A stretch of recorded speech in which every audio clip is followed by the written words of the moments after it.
Okay, back in the car again. You guys are probably super tired of seeing this view. You know what I should do? I should take the GoPro and stick the GoPro here, looking forward, and then you guys can actually see the dash and all that. I'm still figuring out like a recorder situation for the rear. I want to get a mic dangling out the rear of the car so you guys can actually hear the exhaust, because it's not super... You really can't hear it again from this location as much when it's kind of burbling a little bit, so you can hear when it pops. I just had a kind of interesting thought on that, though, which was something I didn't really think of in the past, which is, as far as the little burbles go on the actual vehicle, something that I'm noting is, like, I'm not activating it personally a lot. I don't know whether that's just because of my driving style, but usually just the way that I'm operating, like, I'm on the gas almost all the time. I'm not usually completely letting off. If you completely let off, you get a lot of noise, which feels great, but what was going through my head is, like, if you have your foot on the gas just a little bit and you're kind of rolling there and you're in maybe fourth gear, you're in the correct gear. Well, not the correct gear, but I mean, like, you're geared decently well. You're like at maybe 2500, 2700 RPM. You give a little bit of gas and then you like 5%, 10% throttle, you let off. It still rumbles. So the rumble isn't caused by the turbocharger bleeding off a little bit or any way, or like trying to vent off any of that charge. It's doing it on its own accord. It's playing its own note on purpose, which in my mind makes me wonder that's not for venting in any way. And given that this is a track focused car, this isn't really a car that the design ethos is not trying to be flamboyant, really. That makes me wonder whether that rumble is legitimate anti-lag. It really might be, because it almost sounds exaggerated, because you're at like 5-10% throttle at like 2500, 3000 RPM, you let off, and it'll sustain a note for like straight up 3 to 4 seconds. It's a little overkill, but like, as far as an anti-lag system was concerned, that makes sense. That's not super excessive for the street, but if you're taking a corner hard on the track, it makes sense to sustain that for that long. Because if you come completely off while you're taking that corner, a corner shouldn't last, in theory, more than 4 seconds before you need to be on the gas again. Unless it's a really long corner with like a double apex, then you might actually have an opportunity to give a little bit of gas in the middle of that, possibly. So that makes sense, where you would just trip the anti-lag again, basically. So just some thoughts on that. There's some things kind of running through my head on this. Yeah. So I'm gonna stick the GoPro over here, because that just makes more sense, honestly, for recording driving videos. I have a lot of thoughts while I'm kind of driving around that otherwise I'm gonna forget. So had another scenario just in traffic today, but I'll see if I can get the GoPro just kind of regularly in here, so if I come up with any thoughts, I can kind of just talk it through. I had a good ramble about traffic that I just recorded on this camera, but probably not going to post it. The audio is probably terrible, and the perspective is really awful because it was recorded from this location. You really can't see anything. So let's see if I can re-record that. It was about driving a DCT in traffic. I think the main takeaway from that basically was, if you've never driven manual before, you've never driven DCT, you've only driven auto, one thing you want to be doing basically when you're driving in traffic is, I had the worst scenario today, which was driving uphill in standstill traffic, which was like uphill, average speed is about 4 miles an hour. What you want to do in that scenario is leave some room, give it a little bit of gas, and let off. Don't leave your foot slightly on the gas pedal, trying to creep it up that hill, especially if you're below 6 miles an hour. Don't do that. Either the stick or inside a dual clutch, honestly. And the reason why is because if you do the math, and you do the math on your first gear and your final drive ratio in this car, which is published, and then the wheel size, you'll find out that if the car is idling around 800 RPM, in theory, the car should be going 6 miles an hour. If the car is going slower than that, then one of two things is happening. One, your engine is running slower than 800 RPM, which means that it's going to die.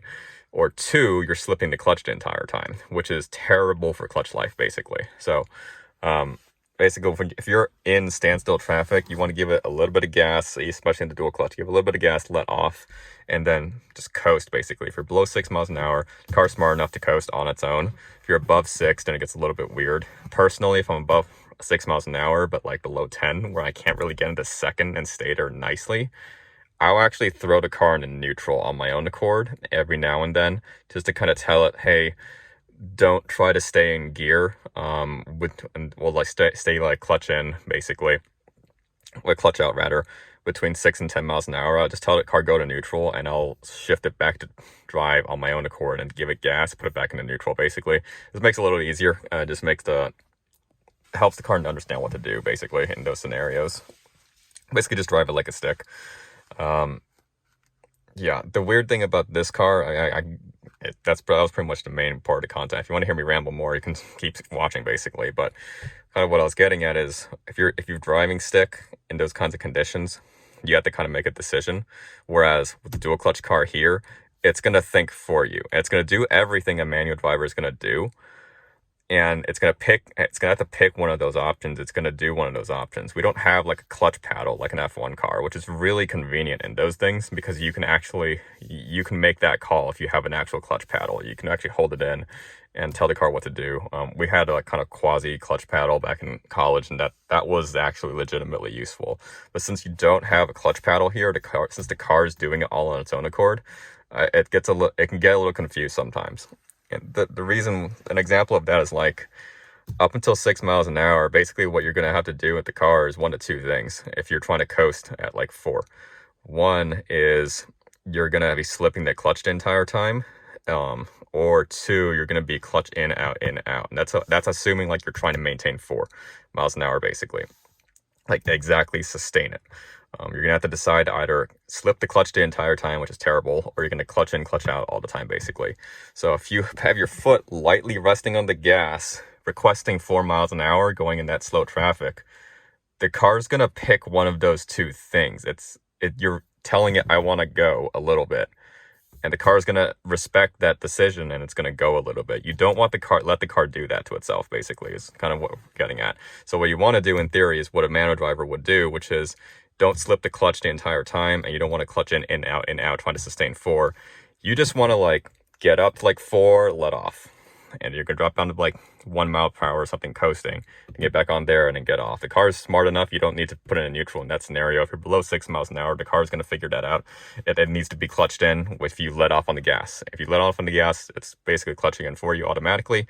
If you give it gas, it's going to clutch out a little bit, as much as it can, to try to maintain that speed. So you want to like, if you give it gas, it's clutching out.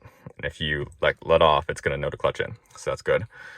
Now, when you're at between 6 to 10 miles an hour, that's when it gets a little bit weird, because what a manual driver is probably going to do, potentially, is put the car into second, and they're going to still do the thing where they're going to clutch in, out, every now and then to maintain speed. So you have to kind of make a call at that point if you're driving stick about, do you want to like hit 8 miles an hour and coast for a little bit because traffic's moving? Or do you want to leave the clutch completely out, in that case, like let it be fully engaged, and then let the engine brake a little bit as it needs to? Obviously, if you've driven and you've been trying to maintain first gear in any car at 7 to 8 miles per hour, it feels terrible. And that's what the car is going to have to be making the decision to do. Do you want to be engaged and it's going to be super oscillating, super juddery, or is it going to clutch in, basically? This car will usually elect to clutch out in that case. It's going to be really juddery, which is uncomfortable. So in that scenario, that's why I'll put it into neutral, because that tells the car, go to N, switch to your N, switch to your neutral gear. We're coasting right now. Even though we're going 9, 10 miles per hour, even though you can clutch out, I'm going to tell you, go to neutral, and it'll coast for me, basically. If I need to go faster, we'll put it back in drive and we'll go. And then if we need to just coast, put it back in neutral if we're above those speeds. So that's kind of just how I respect what the car's computer is doing, basically. So, yeah, just kind of insights on that. Definitely, you don't need to do as much as I do, but the one thing you definitely should not do is, if you're on a hill and you're in a dual clutch transmission car and you're going like 4 miles an hour, do not rest your foot on the gas and just creep it along at 4 miles an hour, because like you're slipping the clutch.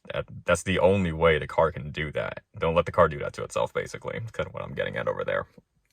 But yeah, just some general ramble on that. I'll try to cut these videos out about where I'm just staring literally at the garage. Do some videos on a GoPro where you guys can talk, or hear me talk and actually see the car do its thing.